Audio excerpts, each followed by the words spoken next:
Dear students, इस video में हम पैट्रिक प्रिंगल के मजमून अलेक्जेंडर फ्लेमिंग पर बात करेंगे। अलेक्जेंडर फ्लेमिंग 1881 में स्कॉटलैंड के इलाके आयरशायर में पैदा हुए। आप एक बायोलॉजिस्ट, बैक्टीरियोलॉजिस्ट, फिजिशियन और फार्माकोलॉजिस्ट के तौर पर जाने जाते हैं। आपकी मशहूर ज़माना दरियाफ्त का नाम पेनिसिलिन है। आपको 1944 में सर का खिताब दिया गया और 1945 में आपने प्रोफेसर हॉवर्ड फ्लोरी और डॉक्टर ई.बी. चेन के हमरा मुश्तरका तौर पर नोबेल इनाम हासिल किया। 1999 में आपको टाइम मैगजीन की तरफ से जारी की गई 20वीं सदी की 100 अजीम शख्सियात में शामिल किया गया और 2009 में होने वाली वोटिंग में आपको स्कॉटलैंड से ताल्लुक रखने वाली ऑल टाइम ग्रेट पर्सनैलिटीज की फहरिस्त में तीसरे नंबर पर चुना गया। अब आते हैं आज के मजमून पर। इस मजमून के बिल्कुल आगाज में अलेक्जेंडर फ्लेमिंग से पहले मेडिकल के शोबा में जो कुछ हो चुका था या जो हो रहा था उस पर मुख्तसर बात की गई है और इसके बाद पैट्रिक प्रिंगल फ्लेमिंग के हालाते जिंदगी के साथ साथ उनके साइंसी कारनामों पर रोशनी डालते हैं। यानी अपनी सहूलत के लिए हम इस मजमून को 3 हिस्सों में तकसीम कर सकते हैं। Number 1 pre Fleming world, number 2 early life of Alexander Fleming, number 3 discovery of penicillin. अब हम इसी तरतीब के साथ इन पॉइंट्स पर बात करेंगे। सबसे पहले आते हैं प्री फ्लेमिंग वर्ल्ड पर। पैट्रिक प्रिंगल लिखते हैं कि 2 आदमियों ने theory and practice of medicine में इनकलाब बर्पा किया। उनमें से एक लुई पैस्टर था जिसने जरासीम को दरियाफ्त किया था और ये बताया था कि बीमारियां उन छोटे छोटे जानदार जिनको हम माइक्रो ऑर्गेनिज्म, माइक्रोब्स, बैक्टीरियाज या जर्म्स कहते हैं की वजह से पैदा होती हैं।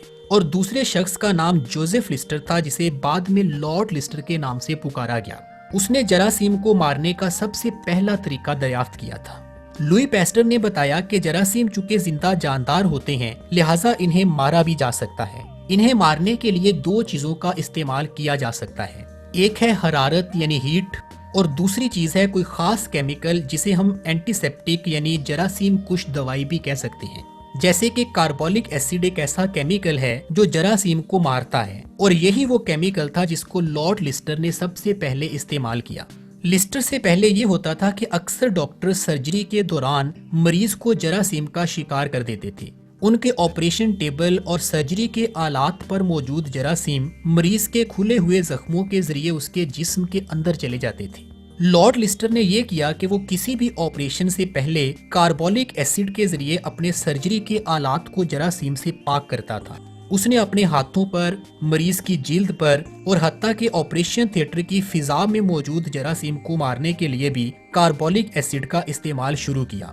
लॉर्ड लिस्टर का मकसद ये था कि सर्जरी के दौरान मरीज को जरासीम का शिकार होने से बचाया जाए, यानी बीमारी के जरासीम को मरीज के जिस्म में दाखिल ही ना होने दिया जाए और वो अपने इस मकसद में कामयाब भी हुआ।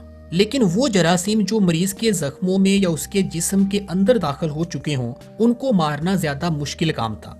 अगरचे कार्बोलिक एसिड का इस्तेमाल करके इन जरासीम को मारना भी मुमकिन था, लेकिन जल्द ही ये बात सामने आ गई कि जो केमिकल जरासीम को मारते हैं वो जिस्म के हुलियों को भी तबाह कर देते हैं। लिहाजा कार्बोलिक एसिड को जख्मों की सफाई करने के लिए तो बिल्कुल भी इस्तेमाल नहीं किया जा सकता था, क्योंकि ऐसा करने से जिस जगह पर जख्म होता था वो जगह मजीद खराब हो सकती थी।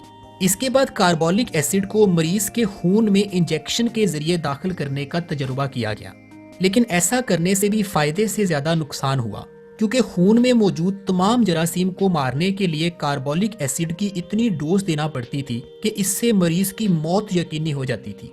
पैट्रिक प्रिंगल हमें बताते हैं कि इस तमाम मामले की असल हकीकत को मेचनिकॉफ सामने लेकर आया। वो एक माहिर जरासीम था और लुई पैस्टर का शागिर्द भी था। उसने खून में मौजूद व्हाइट सेल्स यानी सफेद खुलियों को दरियाफ्त किया जिन्हें ल्यूकोसाइट्स भी कहा जाता है। उसने ये भी बताया था कि ल्यूकोसाइट्स असल में बीमारी के खिलाफ एक कुदरती ढाल हैं।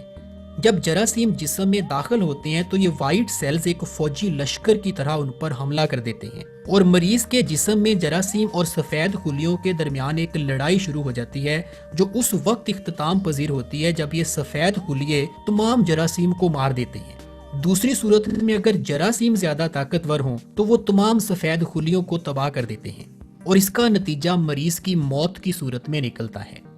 कार्बोलिक एसिड और बाकी तमाम केमिकल्स جو اس زمانے میں جراثیم کو مارنے کے لیے استعمال ہو رہے تھے ان میں یہی مسئلہ تھا کہ وہ خون میں موجود سفید خلیوں کو بھی بہت زیادہ نقصان پہنچاتے تھے، لہٰذا انہیں خون کے اندر بھی استعمال نہیں کیا جا سکتا تھا۔ اب کسی ایسی چیز کی تلاش جاری تھی جو صرف اور صرف جراثیم کو مارے اور بیماری کے خلاف لڑنے والے سفید خلیوں کو خراب نہ کرے بلکہ انہیں مزید طاقتور بنائے۔ تو یہ کچھ پس منظر بیان کرنے کے بعد پیٹرک پرنگل الیگزینڈر فلیمنگ کی ابتدائی زندگی کے بارے میں بھی بتاتے ہیں۔ آپ لکھتے ہیں کہ فلیمنگ 8 افراد کی فیملی میں سب سے چھوٹا تھا۔ جب اس کی عمر 7 سال ہوئی تو اس کے والد کی وفات ہو گئی۔ اس کے بھائی ہیو نے کھیتوں کا انتظام سنبھال لیا۔ 10 سال کی عمر میں اس نے ڈارول اسکول میں داخلہ لیا اور ان دنوں گھر میں یہ بحث بھی ہو رہی تھی کہ اسے اپنی تعلیم جاری رکھنی چاہیے یا بھائیوں کے پاس زمینوں پر واپس آ جانا چاہیے، لیکن یہ فیصلہ کیا گیا کہ اسے تعلیم ہی جاری رکھنی چاہیے۔ اس کے بعد وہ کلمارنک اکیڈمی میں چلا گیا۔ 14 سال کی عمر میں وہ لندن آیا اور اگلے 2 سالوں تک ریجنٹ اسٹریٹ پولی ٹیکنک میں پڑھتا رہا۔ اس کے 3 بھائی پہلے ہی لندن میں تھے، جن میں سے ایک نے گلاسکو یونیورسٹی میں میڈیکل کی تعلیم حاصل کی اور ایک آکیولسٹ یعنی آنکھوں کا ڈاکٹر بنا۔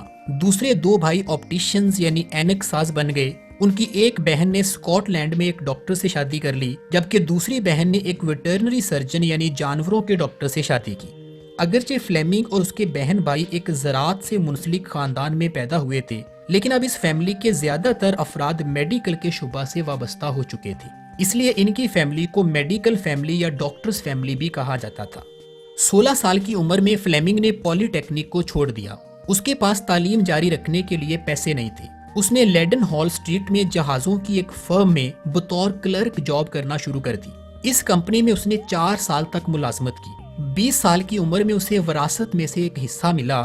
یہ کوئی زیادہ رقم نہیں تھی، لیکن اتنی ضرور تھی کہ وہ کسی بھی اسکول میں داخلہ لے سکتا تھا۔ اس کے بھائی تھامس نے اسے میڈیکل کی تعلیم حاصل کرنے کا مشورہ دیا۔ ان دنوں لندن میں میڈیکل کی تعلیم دینے والے کوئی 12 اسکول تھے۔ فلیمنگ نے سینٹ میری ہسپتال کے میڈیکل اسکول کا انتخاب کیا۔ یہاں اس نے 1906 میں اپنی تعلیم مکمل کی اور پھر اسی ہسپتال کے میڈیکل سٹاف میں شامل ہو گیا۔ پھر یہاں اس نے 8 سال تک سر ایلمروتھ رائٹ کے ساتھ کام کیا۔ یہ ایک برطانوی بیکٹیریولوجسٹ اور امیونولوجسٹ کے طور پر مشہور ہیں۔ یہ پریونٹیو میڈیسن پر بہت زیادہ یقین رکھتے تھے۔ انہوں نے الیگزینڈر فلیمنگ کو بہت متاثر کیا۔ یاد رہے کہ جارج برنارڈ شاء جو سر ایلمروتھ رائٹ کے دوست بھی تھے، انہوں نے اپنے مشہور زمانہ ڈرامے دی ڈاکٹرز ڈائلیما میں اصل میں انہی کو ایک لافانی کردار کے طور پر پیش کیا ہے۔ 1914 میں جب پہلی جنگ عظیم شروع ہوئی تو الیگزینڈر فلیمنگ نے RAMC یعنی رائل آرمی میڈیکل کور میں شمولیت اختیار کر لی اور جراثیم پر اپنی تحقیق جاری رکھی۔